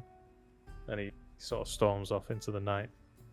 In terms of political games, not political games, we're in a casino. Let's dial the stakes down a little bit. In terms of just normal games, it looks like he's at a table playing Burakujaku. Oh, cool. Yeah, is there a seat available? Yeah, you can squeeze past the crowd. Cool. The buy-in is 500 gold. I will put 1,000 down. Damn. So I will take 1,000 in chips. That has been removed from my hand inventory. Okay, excellent.